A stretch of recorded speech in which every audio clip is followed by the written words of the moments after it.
let me just say that I have had an opportunity to glance at the offer that's been made by Green Mountain Power. And obviously, I'm not a regulator, I'm not a stockholder.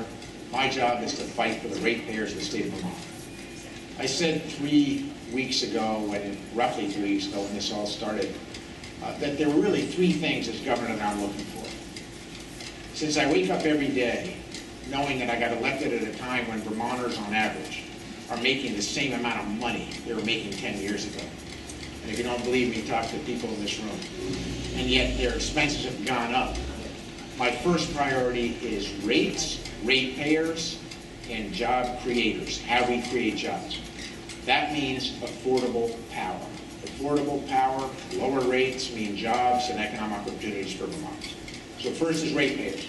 Second, I believe that we need to move to renewable community-based power as quickly as we can afford to in terms of rates. And third, the transmission for that power, the ability for the grid to deliver that power is incredibly important to Vermont. Having glanced at the offer being made by Green Mountain Power, it's my conclusion that it is the best of the offers that I have reviewed for 3 reasons. Lower rates for ratepayers, a company that has a proven track record in renewables and is committed to renewables, and the taxpayers in the offer become 20% owners of the Velco transmission system, which I think is good for Vermonters to be at the table. So for those 3 reasons, based upon a quick review, I think that it's an intriguing proposition. Having said that, I'm not a regulator, I'm not a stockholder, I'm fighting for ratepayers. That's my job. Do you think it will be beneficial for rates going forward? Do you think any kind of a merger like this leads to more efficiency? It obviously creates a much bigger company. You know, my concern about the original offer to CVPS was that it is a great deal for stockholders. And stockholders are going to win under any scenario here, it looks like. You know, the stockholders of CVPS went to bed on Friday night of Memorial Day.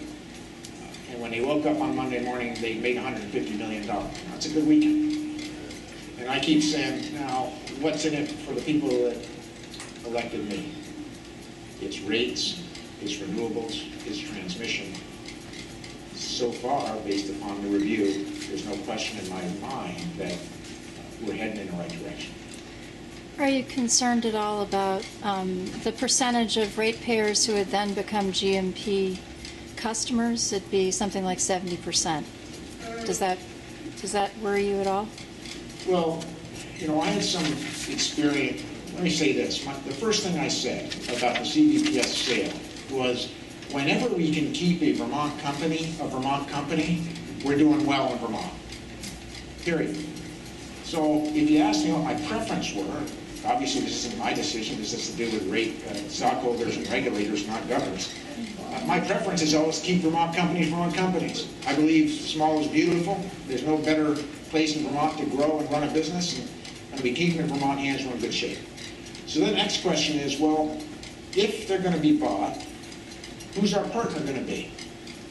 And all I can tell you is, I have danced with some partners, as has the state of Vermont over the last several years.